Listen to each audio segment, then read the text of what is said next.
Hello students, how are you. आज की जो हमारी क्लास है वो लॉज ऑफ मोशन से संबंधित है। लॉज ऑफ मोशन क्या होते हैं, कैसे किन किन साइंटिस्ट ने इनके बारे में बताया है, तो कैसे इनकी जर्नी शुरू हुई है।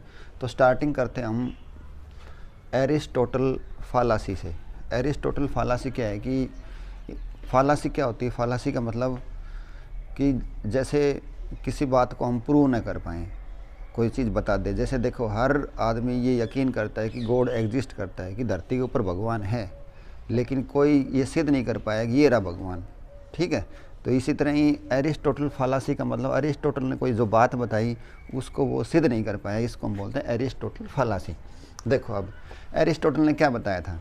एरिस्टोटल ने ये बताया था कि कोई भी वस्तु हो उसको मूव करने के लिए एक कांस्टेंट फोर्स की ज़रूरत पड़ेगी। जैसे फॉर एग्जांपल कोई कुर्सी रखी है, उसको मैं एक्सटर्नल फोर्स लगाऊंगा तो ही वही एक स्थान से दूसरे स्थान पर चलती रहेगी, और लगातार जब तक फोर्स लगाता रहूँगा तब तक वो चलती रहेगी। और अगर कुर्सी को मैं छोड़ दूंगा तो वो वहीं रुक जाएगी। ये थी इसकी बात। तो यही इसने लिखी है कि according to Aristotle an external force is required to keep a body in uniform motion. ठीक है। लेफ्ट बॉडीज़, वस्तुओं को छोड़ दो, देमसेल्व्स, उनके ऊपर ही all the bodies eventually comes to rest. सभी वस्तुएं अपनी रेस्ट के ऊपर आ जाती है। जैसे इलेक्ट्रिक फ़ैन है, इलेक्ट्रिक फ़ैन देखो चल रहा है, जब तक लगातार बिजली आती रहेगी वो चलता रहेगा, और जैसे लाइट चली जाती है तो वो रुक जाता है। तो इसने ये जो बात बताई थी अपने हिसाब से सही बताई थी, लेकिन वो इसके बारे में और ज़्यादा बात नहीं बता पाया। उस समय लोगों ने इसकी बात का यकीन भी कर लिया था कि भाई ठीक कह रहा है कि कांस्टेंट फोर्स अप्लाई करते रहेंगे तब तक वो बॉडी चलेगी, और जैसे ही छोड़ देंगे वो रुक जाएगी। तो ये है अरिस्टोटल फालासी। फालासी का कैसे पता चला, जब बाद में एक साइंटिस्ट और है, देखो इसका जो टाइम लाइन थी वो थी 384 से 322 BC, यानी कि जो पहले का, बहुत पहले का समय था उसमें था। उसके बाद देखो एक दूसरा वैज्ञानिक है गैलीलियोस। गैलीलियो का जो जन्म है वो 18 फरवरी 1564 से लेकर 8 जनवरी 1642 की टाइम लाइन है इसकी। तो इन्होंने 1589 और 1592 के बीच में एक लॉ दिया था। इसी लॉ को मॉडिफाई किया था कि भाई देखो, जैसे इन सर ने बताया कि कांस्टेंट फोर्स की ज़रूरत पड़ती है, तो ये कहते हैं कि किसी कांस्टेंट फोर्स की ज़रूरत नहीं पड़ती, वो वस्तु अपने आप ही चलती रहती है। तो इन्होंने बिल्कुल उलट कोई बात बताई थी, विद एक्सपेरिमेंट भी करवाए हैं। तो इनको हम सीखते हैं कि 1589 से 1592 के 3 साल का इन्होंने काम करके ये बात बताई है।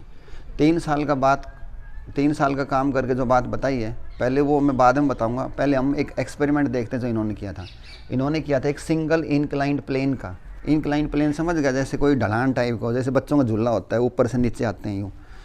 तो वो कहता है कि जब इंक्लाइंड प्लेन के ऊपर हम किसी वस्तु को छोड़ेंगे तो वो नीचे जब आती है तो उसकी गति तेज़ हो जाती है, उसकी वेलोसिटी बढ़ जाती है। और भाई जब वेलोसिटी कम से ज़्यादा होगी तो उसको क्या बोलते हैं, एक्सेलरेशन। तो there is acceleration as velocity increases. उन्होंने ये बात बता दी। ठीक है भाई।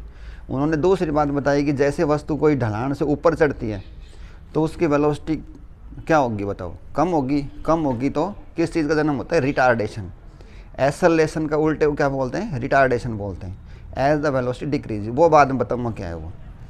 उसके बाद इन्होंने एक सेकंड एक्सपेरिमेंट और किया, वो है डबल इंक्लाइन प्लेन। कि एक लकड़ी का फट्टा ऐसे ले लिया और एक लकड़ी का फट्टा यहाँ पे लगा दिया। उन्होंने क्या काम किया है कि यहाँ पे कोई बॉल ली और उस बॉल को यहाँ से छोड़ा तो ये बॉल अपनी इनिशियल हाइट पे ही पहुँच गई। इसकी इनिशियल हाइट यहाँ थी तो उतनी ही दूसरे प्लेन के ऊपर भी पहुँच गई। ठीक है, लेकिन रुक गई। उसके बाद उन्होंने इस वाले जो इंक्लाइन प्लेन तो इसका थोड़ा सा एंगल कम कर दिया और थोड़ा डाउन कर दिया, तो ये बॉल जो है अपनी जो इनिशियल हाइट थी उससे थोड़ी ज़्यादा चली गई है, कुछ दूर और भी ज़्यादा गई है। उसके बाद तीसरे केस के अंदर इसने जो इंक्लाइन प्लेन था उसको बिल्कुल ही हॉरिजॉन्टल कर दिया और उसको स्मूथ बना दिया। स्मूथ इंक्लाइंड प्लेन, यानी कि स्मूथ का मतलब जैसे अपने घर में टाइल लाग रही थी ना, बहुत ही चिकनी उससे, ऐसे ही उसने टाइल टाइप की बहुत ही स्मूथ चीज़ कर दी।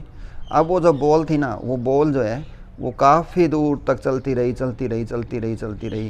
और चलती रही, लेकिन वो फिर भी रुक गई। तो अब इस साइंटिस्ट ने सोचा कि किसी भी कांस्टेंट फोर्स की ज़रूरत तो नहीं है उसको आगे चलाने में, वो तो अपने आप ही भागी जा रही है। ठीक है, यहाँ पे मान के चलो कि वहाँ पे 1 मीटर गई, यहाँ पे 1.5 मीटर गई और यहाँ पे वो 4 मीटर गई है, यानी कि कोई एक ऐसी चीज़ है जो उसको रोक रही है, और उस चीज़ का नाम दिया उन्होंने फ्रिक्शन।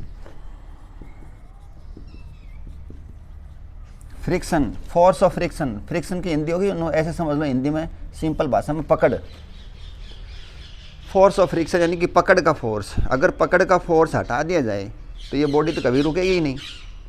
तो जो एरिस्टोटल ने बताया था कि लगातार कांस्टेंट फोर्स की ज़रूरत है उसको चलाने के लिए, लेकिन ये तो कह रहा है कि कोई कांस्टेंट फोर्स लगता ही नहीं है, वो तो अपने आप ही चली जा रही है, अपने आप ही चली जा रही है, और उसको तो कोई रोकता है।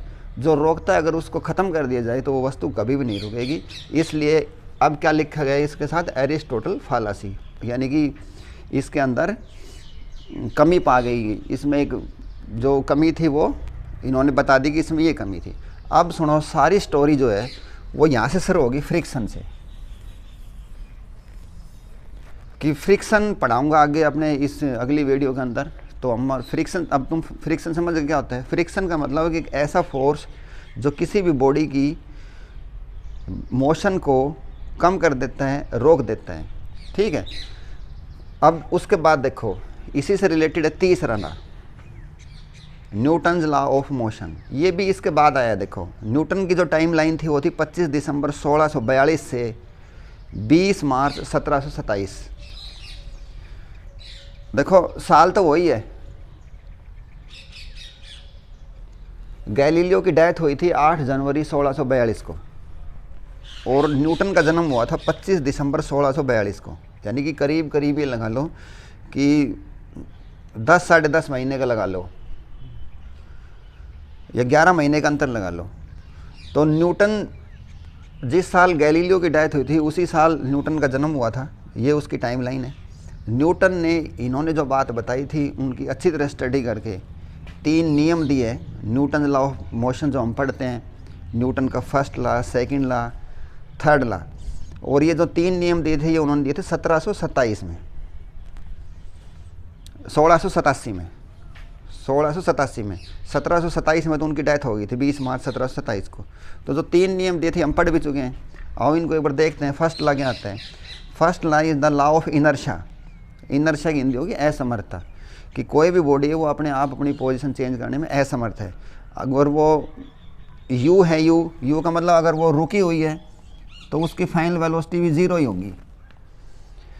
कब तक? जब तक उसके ऊपर एक्सटर्नल फोर्स ना लगाए। जैसे मेरी उंगली है, ये रुकी हुई है, ये आगे जब जाएगी जब मैं इसके ऊपर कोई एक्सटर्नल फोर्स लगाऊंगा। ठीक है, और अगर ये चल रही है तो रुकेगी जब मैं इसको रोकूंगा। उसके बाद सेकंड लॉ जो मैं बार बार पढ़वाता हूँ आपको, कि mother is equal to father, F is equal to M A, और न्यूटन थर्ड लॉ है हमारा F12 is equal to F21, यानी कि to every action there is equal and opposite reaction. तो अब देखो गैलीलियो ने ये एक्सपेरिमेंट करने के बाद ये नियम दिए अपने। गैलीलियो का जो नियम था वो कहता है कि अगर कोई भी एक्सटर्नल फोर्स ना हो, एक्सटर्नल फोर्स समझ गए ना, बाहर की चीज़ कोई भी, जैसे बॉल चल रही है तो इसको हवा भी इधर वापस करती है, तो एयर जो इसको, एयर भी ज़रूर एक्ट करती होगी, तो वो एयर जो किस में कहलाओगी, एक्सटर्नल फोर्स के अंदर। एक एक्सटर्नल चीज़ और भी लगी हुई नीचे, कौन है, फोर्स ऑफ फ्रिक्शन। वो कहता है अगर ये चीज़ें ना हो तो body at rest continues to be rest, rest में तो रेस्ट में ही रहेगी, and body in uniform motion continues to move in uniformly along the straight line, और वो स्ट्रेट लाइन के साथ साथ चलती रहेगी, रुकी हुई है तो रुकी हुई रहेगी। अब बॉडीज़ का जो एक गुण है कि अपनी अवस्था को चेंज नहीं कर पाना, उसको हम बोलते हैं इनर्शिया।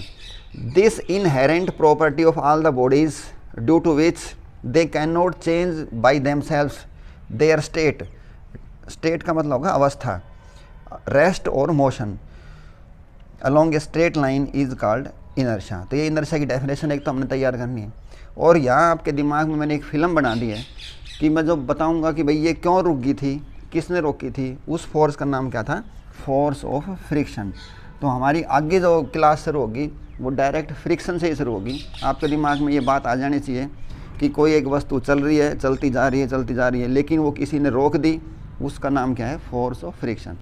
तो डियर स्टूडेंट्स, उम्मीद करता हूँ आपको ये 3 जो मैंने जो जानकारी दी है ये आपको समझ में आ गई होगी। Thanks, have a good day. आपने हमारी ये वीडियो बढ़िया लगी हो तो लाइक करियो, शेयर करियो और हाँ कमेंट करके जरूर बताइयो कि कैसी लगी। कोई गलती सलती हुई तो माफ करियो। जय हिंद, जय भारत।